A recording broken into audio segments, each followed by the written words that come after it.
Hey, thanks for clicking on this video. Tonight I was supposed to be joined by a couple of my friends, and we were going to watch the new movie Marry Me with Jennifer Lopez and Owen Wilson, but that didn't turn out to happen because there was a power outage where I am, and that affected the internet, where I still don't have internet as of this filming. So where a lot of people who love streaming services would have been like, oh, we can't, the night's over. Me, with my thousands of movies, went, well, let's watch something else. Just because we can't watch Marry Me doesn't mean we can't watch a different movie. And I went to the movies I had never seen before, and I went, well, let's stick to that. Let's stick to a movie that I've never seen, that no one in this room has ever seen, and let's watch one of those. It's not going to be the same, because I'm not a huge romantic comedy guy, so it's not going to be that. So we ended up picking a movie called Dead Snow, that I had picked up because I heard it was a really interesting, funny kind of a horror film. Now, one of my friends I can actually sit down and watch horror movies with because they're not freaked out by them. The other friend I was with definitely is, very much so, to the point where they were cocooned on my couch in blankets, just in case it was scary. Not that we knew it was scary, because obviously none of us had seen it before, but just in case. Just in case. Now, Dead Snow is a Norwegian film. Therefore, we had the option of either watching it with subtitles or watching it poorly dubbed.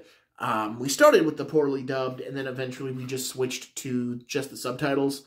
Only because we were doing poorly dubbed with subtitles, and you can't do poorly dubbed with subtitles because they don't match. I've never understood that about foreign released films.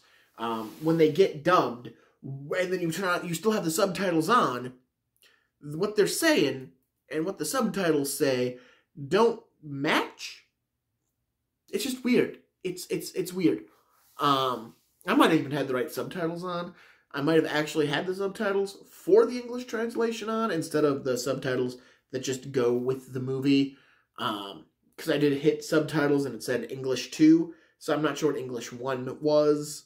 I doubt English 1 would have matched, though. Like, if English 2 wasn't the one that matched to the English dub, I don't know what English 1 would have been. So we checked it out. It's a movie. It's a movie. Basically, a group of friends go camping in the woods, and we've, heard this story a lot, before, Evil Dead, Cabin in the Woods, and then there's nothing out there. All these movies are, people go out to the woods. Those are the movies. So they go out to the woods, and it's Norway, so it's winter in Norway, so it's snowing. They're going out for camping in the snow at a cabin.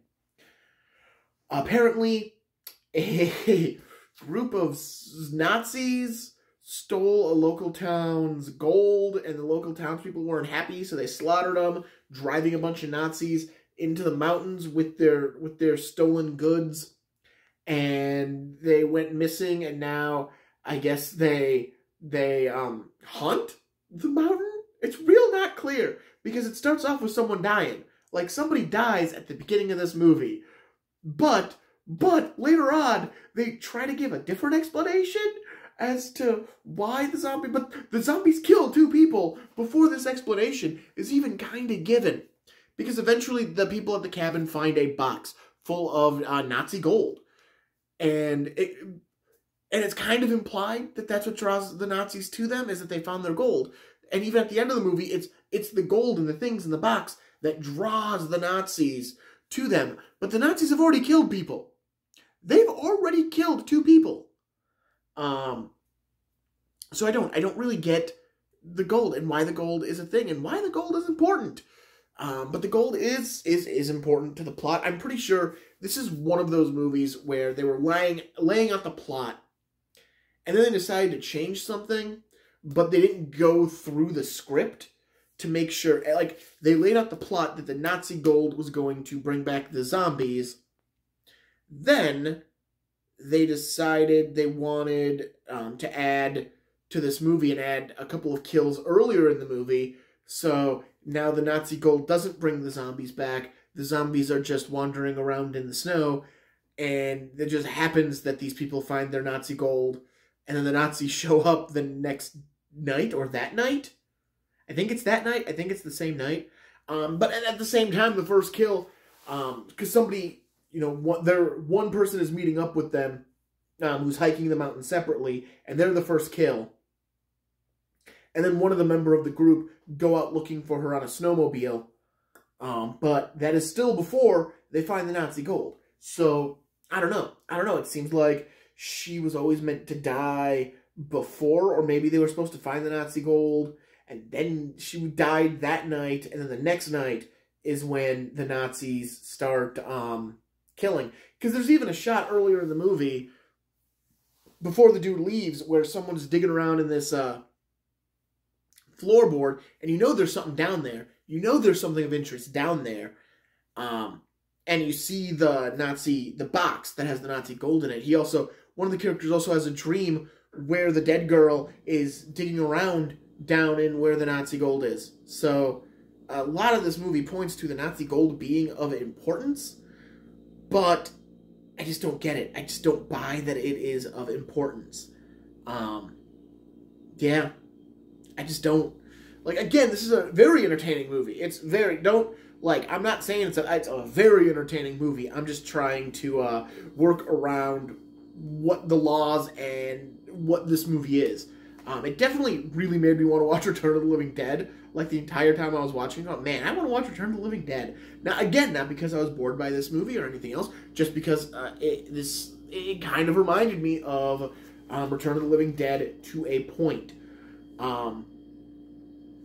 Get a lot of weird moments in the movie.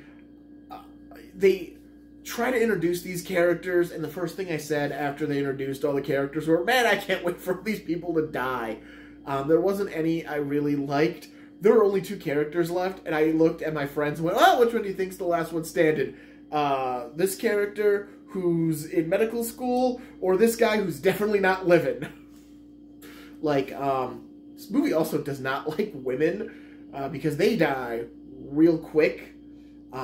They get some cool moments, like the first kill is a woman, then, oh my god, so, the movie's kind of boring for, like, the first half an hour.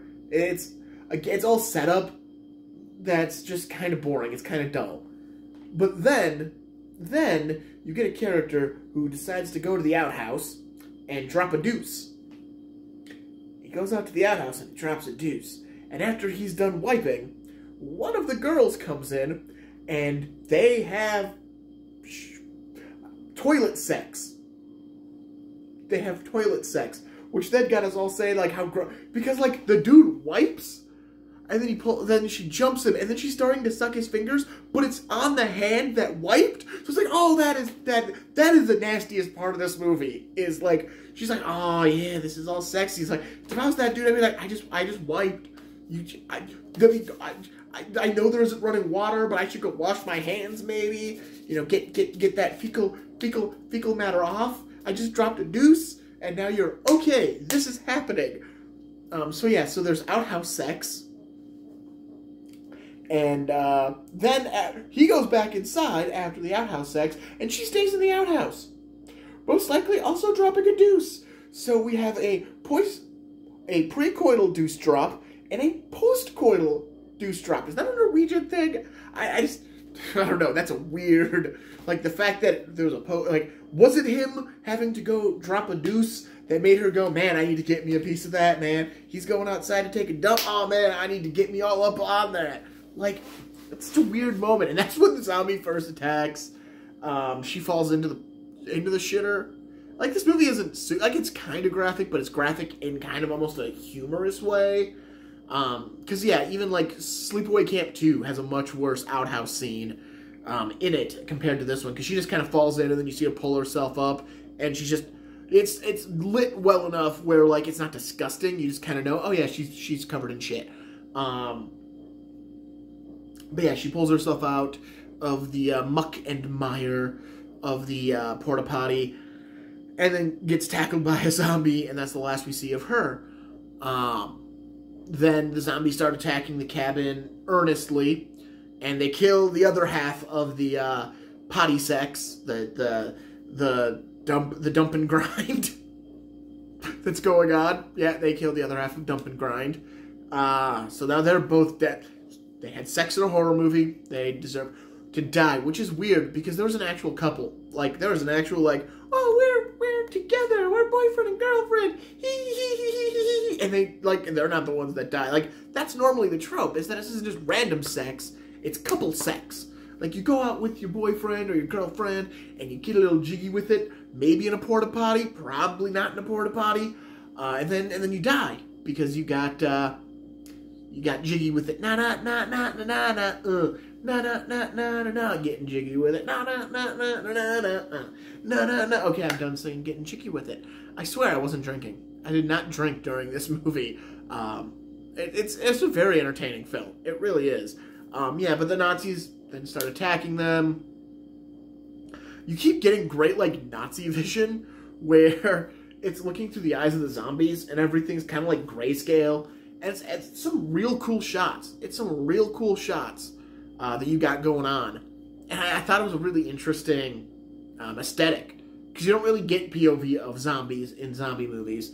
And they did it a couple of times. Like right away in the beginning during the first kill. And then it comes back a couple of other times throughout the movie. Which is really cool. And then they also have a dying POV. Like one of the characters is being slowly ripped apart. Like their entrails are getting pulled out. And they have another POV because it's them grabbing a grenade and using it. Which then I set up for a good laugh. Because it pulled out to one of the other characters coming out of the trees. And I'm like, oh man, how far away they put...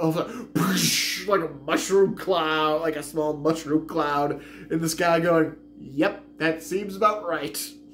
Because it's so overdone, so over the top. Of course, that's how that grenade had to look. But yeah, overall, it's a pretty enjoyable film. If you like a good zombie film, Dead Snow is worth checking out. It has its own rules and its own logic, which work very nicely. I liked it. The two people I watched it with, Courtney and Christine, you can hear them as we watch Spice Girls, or Spice World. Yeah, they're the ones on the Spice World commentary. We did not shoot a commentary or anything for this because, frankly, I just didn't know. I didn't know what we were getting into with Dead Snow because I had never seen it before. It was hard to say, oh yeah, no, this is perfect. We'll have a lot of comments to make. Like, at the time when I put it in, I'll be honest, I forgot it was a Norwegian film and not an English language film. For some reason, I just didn't think of it. I don't look at movies and go, oh yeah, that's... I normally realize it after the fact. Oh, that was a foreign release. That was a foreign-made film. But that's still a good movie. Like, I have nothing against Pieces, Stage Fright. These are good movies. You can find good movies made in other countries, and I think everyone knows that. But there's my hot take. Other countries can make good movies, too. Or good bad movies. Ha-ha funny movies. Ha-ha funny bad movies. They all can be made by various countries. I'm starting to ramble. And my throat's getting very dry. But yeah, Dead Snow. If you've never seen it, check it out. It's worth a watch. It's an interesting zombie, dark comedy. It's a fun movie. It's fun. I know it has a sequel, Dead Snow 2, Red vs. Dead, I think is the full title. I might check it out one day. Admittedly, I've watched Dead Snow. It's one I don't feel like I need to watch again, but I don't feel like I wasted my time watching it. I don't feel like, I should have just found it streaming and watched it. Like, this was a pretty decent one. I'm glad I checked it out. I'm glad I checked it out with people. I think this movie was definitely, it's better in a group setting where you can kind of MST3K through the movie and make jokes. I think that's the best setting for this movie. So yeah, so check out Dead Snow. Enjoy it. I'm Martin Prevost. This is a Rank the Movies bonus video. I hope you enjoyed it. Maybe I'll actually watch Marry Me at some point. Probably not this weekend. Maybe Sunday. I don't know. Maybe I'll just watch it by myself and be like, oh no, J-Lo, how can you ever choose between the singer and Owen Wilson? I am genuinely interested in this movie. and marry me. I'm just not sure I'm getting into. All right, so I will check y'all later. Have a good one.